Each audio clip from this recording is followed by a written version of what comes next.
चलो अब अपने डालो हेडिंग, क्या पढ़ रहे थे हम? प्रोटीन पढ़ रहे थे। क्या पढ़ रहे थे? प्रोटीन। ठीक है, अब मैंने आपको इसमें क्वेश्चन समझाया था कि सभी एंजाइम प्रोटीन होते हैं। क्या ये कथन सत्य है कि सभी प्रोटीन एंजाइम होते हैं? ये कथन सत्य है, सभी एंजाइम प्रोटीन होते हैं। ठीक है, अच्छा सारे हार्मोन प्रोटीन होते हैं या कुछ हार्मोन प्रोटीन होते हैं? कुछ हार्मोन प्रोटीन होते हैं। तीसरा इसमें पढ़ा था एंटीबॉडी के बारे में, प्रतिरक्षी के बारे में। ठीक है, तो जितने भी प्रतिरक्षी होते हैं सारे के सारे क्या होते हैं? प्रोटीन होते हैं। ये बात हमने आरबीसी पढ़ा था, वहां पे भी समझा था, डब्ल्यूबीसी पढ़ा था, वहां पे भी समझा था। ठीक है ना, तो इन बातों में किसी को कोई डाउट थी क्या? नहीं थी। अब समझते हैं आगे। अब देखो प्रोटीन जो इसकी सबसे स्मॉलेस्ट यूनिट है, सबसे छोटी इकाई है, वो है अमीनो अम्ल। कौन सी है? अमीनो एसिड, है ना, अमीनो अम्ल, अमीनो अम्ल। ठीक है, तो अमीनो अम्ल का मतलब होता है, अगर हम केमिस्ट्री की तरफ जाए तो अमीनो मतलब NH2 को दर्शाता है। किसको दर्शाता है? NH2 को। और एसिड ग्रुप मान लो आप COOH। कौन सा मान लो? COOH। तो अगर मैं आपसे बोलूंगा कि प्रोटीन में कौन कौन से अणु भाग लेते हैं, कौन कौन से अणुओं से मिलकर बना होता है? नाइट्रोजन, हाइड्रोजन, कार्बन और ऑक्सीजन। क्या इससे पहले कार्बोहाइड्रेट में नाइट्रोजन था क्या? नहीं था। उसके बाद फैट में था क्या? नहीं था। तो नाइट्रोजन कंपाउंड कौन से में उपस्थित होता है? प्रोटीन में। याद रहेगा। अगर मैं इसकी इसके कंपोनेंट बोलूंगा, घटक, तो कौन कौन है? कार्बन, नाइट्रोजन, हाइड्रोजन और ऑक्सीजन। नाचो, ठीक है, NCHO, नाचो, याद रह जाएगा। ठीक है, तो ये चारों किस में आते हैं? प्रोटीन के घटक है। कौन कौन से हैं? नाइट्रोजन, कार्बन, हाइड्रोजन और ऑक्सीजन। अब ये क्या होता है कि जैसे अगर बहुत सारे अमीनो अम्ल आप मिलाओगे तो वो कन्वर्ट होंगे पेप्टाइड में। किसमें कन्वर्ट होंगे? पेप्टाइड में। और बहुत सारे पेप्टाइड मिलेंगे तो वो फिर बनाएंगे पॉलीपेप्टाइड। क्या बनाएंगे? पॉलीपेप्टाइड। और इन पॉलीपेप्टाइड को ही हम क्या बोलते हैं कि ये क्या है? प्रोटीन है। तो ऐसे निर्माण है इसका। जैसे ग्लूकोज में हमने समझा था कि बहुत सारे ग्लूकोज मिलकर क्या बनाते हैं? सेल्यूलोज बनाते हैं। सेल्यूलोज भी एक प्रकार का क्या है? प्रोटीन है। पर ग्लूकोज सबसे क्या है? छोटी इकाई बोलते हैं, है ना। तो इसमें सबसे छोटी इकाई कौन सी हो गई? अमीनो अम्ल। अमीनो अम्ल से बड़ी इकाई कौन सी होती है इसकी? पेप्टाइड। पेप्टाइड से बड़ी कौन सी होती है?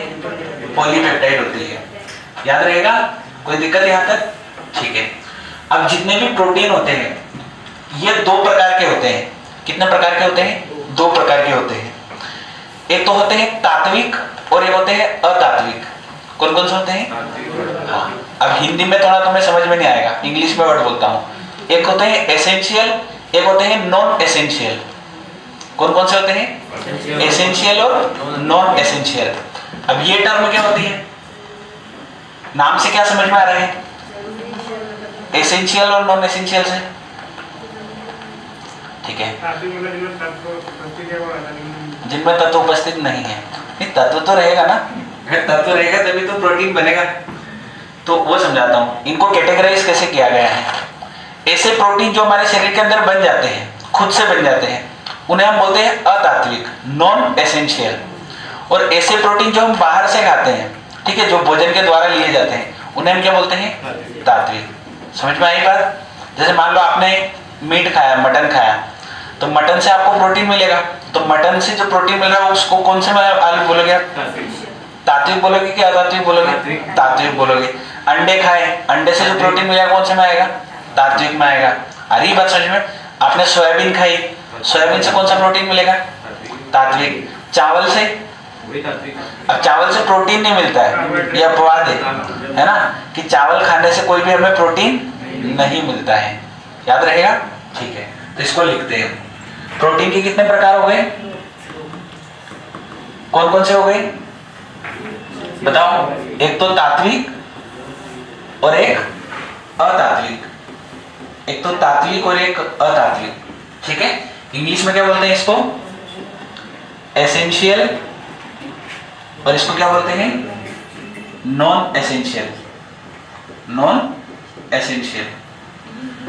एसेंशियल में क्या आएगा? जो भोजन के द्वारा लिए जाते हैं, जो भोजन के द्वारा लिए जाते हैं। मिलते हैं, ठीक है। और अतात्विक में कौन से आएंगे? शरीर के अंदर जो, हाँ, इंग्लिश में बोलते हैं सेल्फ सिंथेटाइज्ड। क्या बोलते हैं? Self synthesized. हाँ, स्वयं निर्मित होते हैं, स्वयं निर्मित होते हैं। दोनों बातें समझ में आई कि नहीं आई? ठीक है। अब ये जो प्रोटीन है जो तात्विक और अतात्विक में बांटा है, हम सीधा प्रोटीन को नहीं बांट रहे, हम बांटेंगे किसको? जो इसकी सबसे छोटी इकाई है। सबसे छोटी इकाई कौन सी है? कौन सी है? अमीनो अम्ल, ठीक है। एक्चुअल में अगर आप घटक देखोगे तो किसके घटक है ये? अमीनो अम्ल के घटक है। तो आप इसको बोलोगे तो तात्विक अमीनो अम्ल। कौन से अमीनो अम्ल? तात्विक अमीनो अम्ल। और ये वाले कौन से होंगे? अतात्विक अमीनो अम्ल। आ रही बात समझ में? पर अब ये बताओ कि ये जो अमीनो अम्ल है, ठीक है, इनकी संख्या फिक्स होती है कि फिक्स नहीं होती है? हाँ, पूछा जाता है ये क्वेश्चन। अमीनो अम्ल की संख्या, अमीनो अम्ल की संख्या फिक्स नहीं होती, ठीक है। इसकी संख्या फिक्स होती है। कितनी होती है? इसकी संख्या याद रखनी है। तो अमीनो अम्लों की संख्या कितनी है? टोटल 20 है। कितनी है? 20 है। याद रहेगा? अरे याद रहेगा कि नहीं रहेगा? अमीनो अम्ल की संख्या कितनी है? 20 है। अमीनो अम्ल से क्या बनता है? प्रोटीन बनता है, क्योंकि प्रोटीन का सबसे छोटा हिस्सा कौन है? अमीनो अम्ल है। क्लियर है? ठीक है। अब आप ये बताओ कि जो भोजन से मिलते हैं और जो शरीर में बनते हैं, तो इन दोनों में से किसकी संख्या ज्यादा होती होगी? 20 तो टोटल हो गए। टोटल अमीनो अम्ल कितने हो गए? 20, जिसमें से कुछ तात्विक होंगे और कुछ क्या होंगे? अतात्विक होंगे, ठीक है। आप बताओ कौन सा ज्यादा होगा? अगर तुक्का लगाना हो तो कौन सा लगाओगे? जो भोजन से मिलते हैं वो ज्यादा होंगे, या जो सेल्फ स्वयं निर्मित होते हैं वो ज्यादा होंगे? भोजन से निर्मित होंगे, ठीक है। पर ऐसा नहीं होता है। ये जो स्वयं निर्मित है, ठीक है, तुम्हारा तुक्का गलत हो गया। इनकी संख्या होती है ज्यादा और उनकी होती है कम। कितनी होती होगी? इसकी होती है 11 और इसकी होती है कितने? बचे हुए कितने हैं? 9, ठीक है। तो सर इनकी संख्या फिक्स रहती है, मतलब वो खाना ज्यादा कर लेंगे? हाँ, उससे कोई फर्क नहीं पड़ता है। अमीनो अम्लों की संख्या जो तात्विक है, ठीक है, संख्या है, जैसे इनके अलग अलग नाम है। जैसे केराटिन एक प्रोटीन है, ठीक है, जो कहाँ पाया जाता है? जो नाखूनों में पाया जाता है, ठीक है। पशुओं के सींग होते हैं उनमें पाया जाता है। आ रही बात समझ में? तो ऐसे क्वेश्चन आते हैं, ठीक है। तो अब हमें सारे के नाम याद नहीं करना है कि अमीनो अम्ल के कितने प्रकार हैं, उनके कौन कौन से नाम है, वो याद नहीं करने, हमें संख्या याद रखनी है कि अमीनो अम्ल की कितनी संख्या है? टोटल 20 है, जिसको 2 भागों में बांट दिया, ठीक है। तो 2 भाग कौन से हो गए? तो तात्विक हो गया और एक अतात्विक हो गया। तो जो अतात्विक अमीनो अम्ल है उनकी टोटल संख्या कितनी है? 11 है, जबकि तात्विक अमीनो अम्ल की संख्या कितनी है? 9 है, ठीक है। ज्यादा कम वाली बात नहीं कर रहे, हम संख्या की बात कर रहे हैं। जैसे मान लो कि केराटिन हो गया, अब किसी में केराटिन ज्यादा होता है, किसी में केराटिन कम होगा, तो उससे मतलब नहीं है। जैसे ऑप्सिन हो गया, ठीक है, तो ऑप्सिन भी एक प्रकार का क्या है? प्रोटीन है। अब किसी में कम है, किसी में ज्यादा, उससे मतलब नहीं, संख्या तो ऑप्सिन एक ही है ना। तो ऐसे कितने नाम है? टोटल 9 है। कितनी संख्या है इनकी? 9 है, जबकि इसकी कितनी संख्या है? 11 है। क्लियर है? ठीक है। अब भोजन वाले कुछ याद भी रखने हैं, नाम याद नहीं, कहाँ कहाँ से हमें मिलता है। तो 1-2 एग्जाम्पल मैंने अभी आपको बताया। कौन कौन से हैं? मीट मटन से मिलता है, अंडे से मिलता है, सोयाबीन से मिलता है, दालों से मिलता है। इन सबसे हमें कौन सा प्रोटीन मिलता है? अतात्विक। जिनमें सबसे ज्यादा प्रोटीन होता है उनके नाम बता दिए, ठीक है। तो इसके एग्जाम्पल बोलूंगा तो मैं कौन कौन से लिखोगे आप? ठीक है, मीट, अंडे, ठीक है, दालें, सोयाबीन, ठीक है। पनीर से भी मिलता है, पर पनीर से कम मिलता है, ठीक है। जो ज्यादा मिलता है वो सोयाबीन से सबसे ज्यादा मिलता है। तो किसी में प्रोटीन की कमी हो तो उसको क्या खाना चाहिए? सोयाबीन खाना चाहिए, ठीक है। और या फिर क्या खाना चाहिए? मटन खाना चाहिए। सर उससे तो पेट फूलता है ना सोयाबीन। तो फूले पर प्रोटीन तो मिलेगा ना, ठीक है। क्लियर है बात है? हाँ, मछली से भी मिलता है, फिश। याद रहेगा? कोई दिक्कत है यहाँ पे? ठीक है। तो ये क्वेश्चन अगर आपसे पूछा जाएगा कि अतात्विक अमीनो अम्ल की संख्या कितनी होती है, तो क्या बोलोगे आप? कितनी संख्या है? 11। और अतात्विक अमीनो अम्ल, तो क्वेश्चन ये बनता है ऐसे अमीनो अम्ल जो स्वयं से निर्मित होते हैं, ठीक है, उन्हें क्या कहा जाता है? अतात्विक अमीनो अम्ल। ऐसे अमीनो अम्ल जो हमें भोजन द्वारा प्राप्त होते हैं, तो वो कौन से होते हैं? तात्विक अमीनो अम्ल है। याद रहेगा? कोई डाउट यहाँ तक? ठीक है। अब इससे ज्यादा क्वेश्चन नहीं बनते हैं, जो प्रोटीन वाला पार्ट है इससे ज्यादा क्वेश्चन नहीं बनते हैं। जो 4-5 तरह के क्वेश्चन है वो सारे मैंने आपको बता दिए। इसके अलावा क्वेश्चन आता है फैक्ट से। कहां से आता है? फैक्ट से। तो फैक्ट लिखा देता हूं, ठीक है। जैसे मैं पहले बोल के समझा देता हूं। जो हमारे नाखून होते हैं, आप नाखून पे पानी डालोगे, नाखून पे पानी रुकेगा नहीं कभी, है ना? कभी भी नाखून गीला ही नहीं होता है, आप देखना। ऐसे कैसे हमारे बाल होते हैं, तो बाल भी एब्जॉर्ब नहीं करते पानी को। तो क्वेश्चन पूछा जाता है हमारे शरीर का ऐसा प्रोटीन जो जल को प्रतिकर्षित करता है, ये क्वेश्चन बनता है, ठीक है। और हमारे शरीर में 2 ही ऐसी है जो मृत कोशिकाएं कहलाती है। क्या कहलाती है? मृत कोशिकाएं, मरी हुई कोशिकाएं। कौन कौन सी? एक तो नाखून और एक बाल। ये दोनों कैसी कोशिकाएं हैं? मृत कोशिकाएं। तो मृत कोशिकाओं को नियंत्रित करने वाला प्रोटीन, ठीक है, पशुओं के सींग में पाया जाने वाला प्रोटीन, ऐसे क्वेश्चन आते हैं। तो ये फैक्ट है, ठीक है। तो इनका नाम याद रखना है। सबका उत्तर क्या है? केराटिन है। क्या है? केराटिन। लिखो। ऐसा प्रोटीन जो हमारे शरीर के मृत कोशिकाएं, ऐसा प्रोटीन जो हमारे शरीर की मृत कोशिकाएं, जैसे कि नाखून और बाल, जैसे कि नाखून और बाल को नियंत्रित करता है, को नियंत्रित करता है। और डैश लगा के क्या लिख दोगे? केराटिन। क्या लिख दोगे? केराटिन। याद रहेगा? कोई दिक्कत? देखो जल को प्रतिकर्षित। हाँ, वो भी लिख लो। दूसरा नंबर का लिख लो। जल को प्रतिकर्षित करने वाला प्रोटीन, जल को प्रतिकर्षित, रिफ्लेक्ट, जल को प्रतिकर्षित करने वाला प्रोटीन। तो क्वेश्चन हमेशा घुमा के पूछा जाता है, ठीक है। ऐसा प्रोटीन जो हमारे शरीर में नाखूनों में जल का अवशोषण नहीं होने देता है, ठीक है। तो ये उत्तर आएगा। क्या उत्तर आएगा? केराटिन। याद रहेगा? कोई दिक्कत? ठीक है। अब कुछ प्रोटीन ऐसे हैं जो मैं आपको विटामिन के अंदर पढ़ाऊंगा। तो आपको पहले पता होना चाहिए कि विटामिन प्रोटीन होता क्या है। तो ये मैंने आपको समझा दिया कि प्रोटीन क्या होता है, ठीक है। अब ऐसे हमारी बॉडी में बहुत सारे प्रोटीन है। हेमोग्लोबिन है, हेमोग्लोबिन भी क्या है? एक तरह का प्रोटीन है। जितनी भी एंटीबॉडी बनती है वो भी सारी क्या है? प्रोटीन है। तो ऐसे अगर हम लिखने लगे तो बहुत सारे लिखने पड़ेंगे। इसलिए हमें को टोटल क्या याद रखनी है? संख्या याद रखनी है। आ रही बात समझ? अब जैसे हेमोग्लोबिन आप बाहर से लेते हो क्या? बाहर से हेमोग्लोबिन लेते हो क्या? नहीं लेते हो ना, शरीर के अंदर बनता है। तो एक तरह का किसका उदाहरण हो गया? अतात्विक का उदाहरण हो गया, ठीक है। एंटीबॉडी भी क्या है? प्रोटीन है। बहुत सारे में जहां पे भी आपको पिछले चैप्टर पढ़ाए हैं उनमें बहुत सारे क्या लिखा है कि ये एक प्रकार का प्रोटीन है, ये एक प्रकार का कार्बोहाइड्रेट है, लिखा है था। तो वही सारे यहाँ पे है। तो यहाँ पे लिखने से कोई सेंस नहीं है। जहां पे जो टर्म आएगा वहां पे मैं आपको लिखा दूंगा। समझ में आया? ठीक है। अब इसके बाद हमें इसमें क्या पढ़ना है? पोषक तत्व और कौन कौन से होते हैं? विटामिन होते हैं। कौन कौन से होते हैं? विटामिन। जो किसकी श्रेणी में आएगा? अल्प की बहुल की? अरे बहुल पोषक तत्व में आता है विटामिन के, अल्प पोषक तत्व में आता है? शुरू में याद रखो, शुरू में हमने 2 पार्ट में डिवाइड करा था कि पोषक तत्व 2 प्रकार के होते हैं। एक तो होते हैं बहुल पोषक तत्व जो हमें हाई क्वांटिटी में लेना होता है, और एक होते हैं अल्प पोषक तत्व जो हमें कम क्वांटिटी में लेते हैं या जिन्हें हम मिलीग्राम में लेते हैं।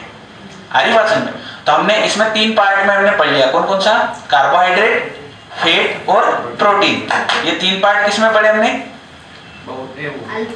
बहुल पोषक तत्व में, है ना, जिनको हम ग्राम में खाते हैं। रोटी हो गई, ठीक है। तो रोटी किस फॉर्म में लेते हैं? स्टार्च के फॉर्म में लेते हैं। अब हम कौन से पढ़ेंगे? अल्प पोषक तत्व। तो अल्प पोषक तत्व मैंने आपको बताया था कौन सा होते हैं? विटामिन होते हैं, ठीक है। पर एक अपवाद था, कौन सा? विटामिन सी, जो किस में आता है? बहुल पोषक तत्व में आता है, ठीक है। तो बाकी सारे जितने भी विटामिन है वो किस में आते हैं? अल्प में आते हैं। याद रहेगा? ठीक है। अब इसके खोजकर्ता का नाम पूछता है कभी कभी कि विटामिन की खोज किसने करी? किसने करी? फंक ने करी, किसने करी? फंक ने करी। याद रहेगा? ठीक है। अब याद करो, एक दिन हमने पढ़ा था कि विटामिन 2 प्रकार के होते हैं। कितने प्रकार के होते हैं? 2 प्रकार के होते हैं। कौन कौन से होते हैं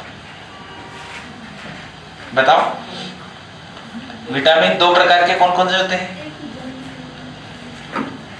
अच्छा, सारे विटामिन तो पता है ना तुम्हें कौन कौन से होते हैं? टोटल विटामिन ए होता है, विटामिन बी होता है, विटामिन सी होता है, डी होता है, ई होता है और के होता है। 6 प्रकार के विटामिन होते हैं टोटल। और भी होते हैं? नहीं होते। कितने विटामिन होते हैं टोटल ये बताओ? ये तो बचपन से पढ़ते आ रहे। कितने विटामिन टोटल होते हैं? 6 होते हैं। चलो, अगर मैं इनको 2 भागों में बांटूंगा तो कौन से 2 भाग में मुझे बांटना पड़ेगा? जल में घुलनशील और एक वसा में घुलनशील। याद आया कुछ? यहाँ पे एक कीड़ा वर्ड लिखाया था हमने, कीड़ा याद आया? हाँ, तो KEDA। तो यहाँ पे कौन कौन से हैं? KED और A। ये जो गोले बने हुए हैं ये सारे किस में घुलनशील हैं?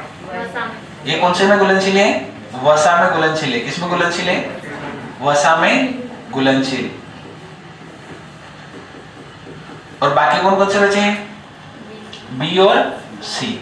ये किस में घुलनशील है? जल में। किस में घुलनशील है? जल में। याद रहेंगे? कोई दिक्कत यहाँ पे? वसा में घुलनशील कौन कौन से हैं? बी और सी। जबकि जल में कौन कौन से हैं? ए, डी, ई और के। उल्टा। अरे हाँ, वसा में ए, डी और के, जल में बी और सी। बोलने में हो जाता है। ठीक है, अब आप बात समझो। अब ये जो विटामिन होते हैं ना, ये हमारी बॉडी में कुछ भी एक्स्ट्रा फॉर्मेशन नहीं करते कि भाई ये किसी आपके शरीर में किसी अंग का निर्माण कर रहे हो, ऐसा कुछ भी काम ये नहीं करते हैं। ये क्या करते हैं, जो चीजें हमारी बॉडी में हो रही है, ठीक है, उनकी रेट ऑफ रिएक्शन को बढ़ा देते हैं, उसकी अभिक्रिया की दर को बढ़ा देते हैं। जैसे एंजाइम बढ़ाते हैं, जैसे कि जैसे एंजाइम काम करते हैं वैसे वैसे कौन काम करते हैं? विटामिन काम करते हैं। तो एक तरह से हमारी बॉडी में कैसा काम कर रहे हैं? उत्प्रेरक की तरह। जो भी हमारी बॉडी में अभिक्रिया की दर को या तो घटाते हैं या बढ़ाते हैं, दोनों के दोनों को हम क्या कहते हैं? उत्प्रेरक कहते हैं। क्या कहते हैं? उत्प्रेरक। तो ये हमारी बॉडी में, अगर मैं आपको बोल रहा हूँ कि ये हमारी बॉडी में क्या काम कर रहे हैं? अभिक्रिया को या तो घटाते हैं या बढ़ाते हैं। अगर घटाना बढ़ाना किसका काम होता है? उत्प्रेरक का। तो बॉडी में विटामिन क्या काम करते हैं? किसकी तरह काम करते हैं? उत्प्रेरक की तरह कार्य करते हैं। किसकी तरह कार्य करते हैं?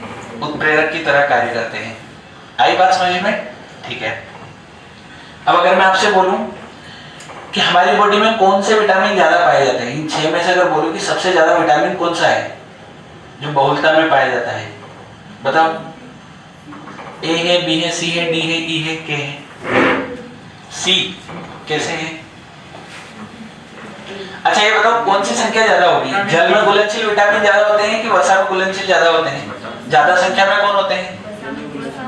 वसा वाले दिख रहे, और कभी कभी जो दिखता है ना वो होता नहीं है। ये जो 4 दिख रहे हैं ना, ये 4 ही है, बाकी ये 2 दिख रहे हैं, 2 नहीं है ना, ये 2 से ज्यादा है। तो जो बी है ना, बी है ना, ये एक तरह से जटिल विटामिन है। कैसा विटामिन है? जटिल। यानी कि बी के अंदर अभी बहुत सारे विटामिन है। तो बी के अंदर B1 से लेके कितने विटामिन हो गए? B12 तक होते हैं। कहां तक होते हैं? B1 से लेके कहां तक होते हैं? B12 तक होते हैं। अब आप बताओ कि ज्यादा कौन है? जल वाले है कि? ठीक है। अगर मैं आपको बोलूं कि टोटल अब कितने विटामिन आपको दिख रहे हैं, तो कितने दिख रहे हैं?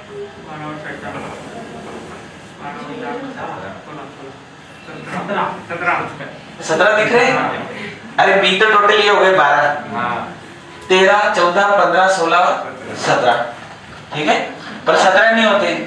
फिर ये कंफ्यूजन है, कितने नहीं होते हैं? 17 नहीं होते हैं। क्यों नहीं होते हैं? क्योंकि लिखा हुआ है B1 से B12, तो इसमें कुछ है जो नाम विटामिन एग्जिस्ट नहीं करते हैं। तो कौन कौन से? एक तो B4 है। कौन कौन से हैं? B4 है, B8 है, B10 है और B11 है। ये चारों विटामिन नहीं है। 4, 8, 10, 11 ये विटामिन नहीं है। अगर मैं अब आपसे पूछूं कि अब कितने विटामिन हमारे पास हैं, तो कितना है टोटल? 13 है। इन 13 के बारे में हमें पढ़ना है। आ रही बात समझ में? मैंने आपको क्या समझाया विटामिन में कि 2 तरह के विटामिन हो गए। एक तो कौन कौन से? जो वसा में घुलनशील होते हैं, और एक कौन से होते हैं? जो जल में घुलनशील होते हैं। विटामिन का काम क्या होता है हमारी बॉडी में? क्या काम होता है? अभिक्रिया की दर को बढ़ाना, उत्प्रेरक की तरह काम करते हैं। ठीक है, चलो ये मतलब जेला देते हैं, तरह का क्या करते हैं? जेला देते हैं। अच्छा, वसा में कौन कौन से हो गए? कीड़ा। कौन कौन से हो गए? कीड़ा। ठीक है, ये 4 हो गए। पर इसमें कौन कौन से होंगे? विटामिन बी और विटामिन सी होते हैं। पर बी में कहां से लेके B1 से लेके B12 तक होते हैं। पर कौन कौन से ऐसे जो नहीं होते हैं? 4, 8, 10 और 11, ये चारों विटामिन की श्रेणी में नहीं आते हैं। तो अगर टोटल विटामिन की संख्या बोलूंगा तो कितने हो गए? टोटल 13 हो गए। टोटल विटामिन कितना होते हैं? 13। इन 13 के बारे में हमें पढ़ना है। समझ में आया कि नहीं आया? ठीक है, कौन से वसा में घुलनशील होते हैं, कौन से जल में होते हैं। ठीक है, जल वाले की संख्या ज्यादा होती है कि वसा वाले की ज्यादा होती है, ये भी समझ में आएगा। ठीक है, अब हमें एक एक करके पढ़ना है। टोटल 13 के बारे में एक एक करके पढ़ना है। तब क्वेश्चन कैसे आता है वो समझा देता हूं। पहले विटामिन से क्वेश्चन आता है, या तो उसके नाम से आता है कि विटामिन ए को और किस नाम से कहा जाता है। ठीक है, ये विटामिन ए की कमी से कौन सा रोग होता है, या तो कहां से क्वेश्चन आता है, या तो उसके रोग से क्वेश्चन आता है। ये तुमने बचपन में पढ़ा होगा, विटामिन ए से रतौंधी रोग होता है, पढ़ा? हाँ, तो वो क्वेश्चन आता है। ठीक है, तो ये 2-3 तरह के यहाँ से क्वेश्चन आते हैं। अब हमें एक एक विटामिन को समझना है। क्लियर है? ठीक है, चलो अब डाले हेडिंग पहली कौन सी, किसके बारे में पढ़ना है? विटामिन ए के बारे में पढ़ना है। किसके बारे में पढ़ना है? विटामिन ए के बारे में पढ़ना है ना? चलो अब समझाता हूं मैं तुम्हें। हमारी आंखें जो होती है वो आंखें कैसे काम करती हैं। ठीक है, जो भी आंखें होती हैं वो कैसे काम करती हैं। इसमें 2 तरह की कोशिकाएं होती है भाई। हमारी पूरी बॉडी जो मिलके किससे मिलके बनी है? कोशिकाओं से। तो आंखों में 2 तरह की कोशिकाएं होती है। कितने तरह की कोशिकाएं होती है? ये फोन कौन लगा रहा है? राहुल ज्वेलर्स। चलो, आंखों में कितने तरह की कोशिकाएं होती है? 2। एक होती है कोन सेल। कौन सी होती है? Cone cell. शंकु कोशिका। कोन को हिंदी में क्या बोलते हैं? शंकु कोशिका। ठीक है, और एक होती है रोड सेल। कौन सी होती है? Rod cell. ठीक है, हिंदी में बोलते हैं श्लाका कोशिका। क्या बोलते हैं? श्लाका कोशिका। ठीक है, अब होता क्या है कि आंखें इन 2 कोशिकाओं से काम करती है। कौन कौन सी? शंकु कोशिका और श्लाका कोशिका। तो अगर कभी क्वेश्चन गलती से आ गया कि शंकु कोशिका किस से संबंधित है, तो किससे संबंधित है? आंखों से। श्लाका कोशिका भी किससे संबंधित है? आंखों से संबंधित है। अब आपको लग रहा है सर ये विटामिन में ये आंखें कहां से आ गई? अभी समझ में आ जाएगा, थोड़ी देर रुको। ठीक है, तो अब होता क्या है कि जब भी हम उजाले में कोई भी चीज को देखते हैं, ठीक है, तो उस टाइम पे हमारी जो काम करती है वो कौन सी करती है? श्लाका कोशिका, सॉरी शंकु कोशिका। तो यानी कि ये प्रकाश, जैसे आप अभी में देख पा रहे हो, ठीक है, तो देख कैसे पा रहे हो? शंकु कोशिका के थ्रू। किसके थ्रू? शंकु कोशिका के थ्रू। ठीक है, तो अभी मैं आपको दिखाई दे रहा हूं। अगर आपकी आंखों में शंकु कोशिकाएं गायब हो जाए तो मैं आपको नहीं दिखूंगा। रात को भी हम कुछ हल्का फुल्का तो देख सकते हैं, तो वो किसके थ्रू देख सकते हैं? तो देख सकते हैं श्लाका कोशिका के थ्रू। किसके थ्रू देख सकते हैं? तो ये कब काम आता है? डार्कनेस में, अंधेरे में। कब काम आता है? अंधेरे में। ये कब काम आता है? अरे लिखो मत, साथ के साथ पहले समझ तो लो। लिखने का समय तो मैं दे दूंगा।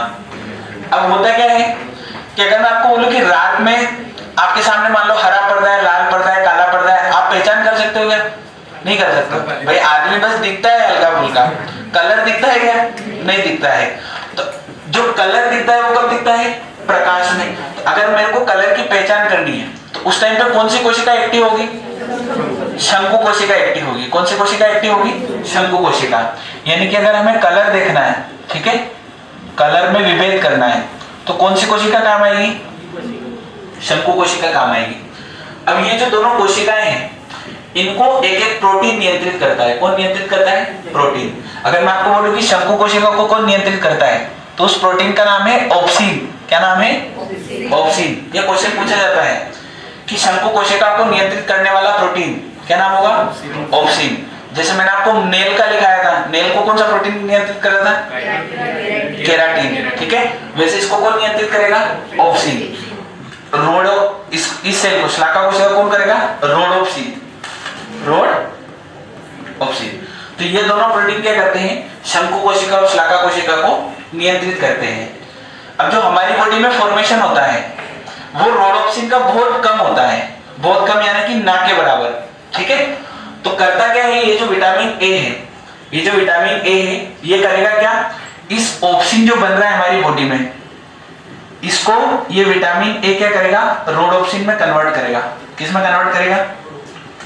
किसमें कन्वर्ट करेगा? रोडोप्सिन में कन्वर्ट करेगा। यानी कि अगर आपकी बॉडी में विटामिन ए कम हो गया, विटामिन ए कम हो गया, तो क्या ऑप्सिन से रोडोप्सिन बनेगा? ऑप्सिन से रोडोप्सिन बनेगा? नहीं बनेगा। और नहीं बनेगा तो आपको बीमारी हो जाएगी, रात में नहीं दिखने लग जाएगा। और उसी को हम क्या बोलते हैं? रतुंदी। उसी को हम क्या बोलते हैं? रतुंदी रोग बोलते हैं। इंग्लिश में क्या बोलते हैं? Night blindness. क्या बोलते हैं? Night blindness. अरे समझ में आया? ठीक है। पर हम डायरेक्ट ये चीज पढ़ते हैं क्या? विटामिन ए से कौन सा रोग होता है?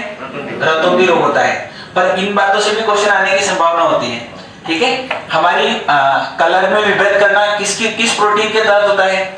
ऑप्सिन। किस कोशिका के तहत? शंकु कोशिका, ठीक है। अंधेरे में दिखना किस प्रोटीन की वजह से हो पाता है? रोडोप्सिन। आ रही बात समझ में? ऑप्सिन को रोडोप्सिन में कन्वर्ट कौन करता है? विटामिन ए कन्वर्ट करता है, ठीक है। तो ये क्वेश्चन यहाँ से बनते हैं। और कौन सा रोग होता है विटामिन ए की कमी से? Night blindness. कौन सा कलर? कौन सा? Night blindness. समझ में आई बात कि नहीं आई? ठीक है। कलर किसके थ्रू हो रहा है? सीधा सीधा कि कलर हम देख पाते हैं दिन में, और दिन वाला कौन सा होगा? कौन सा? अब जो उल्लू होते हैं, है ना, उल्लू को रात में बहुत स्पष्ट दिखता है, तो बहुत स्पष्ट दिखता है इसका मतलब उसमें कौन सा वाला ज्यादा होगा? रोडोप्सिन प्रोटीन ज्यादा होगा। कौन सा? आ रही बात समझ में? क्लियर हो गई ये बात? ठीक है, छाप लो इतना। क्लियर है? ठीक है।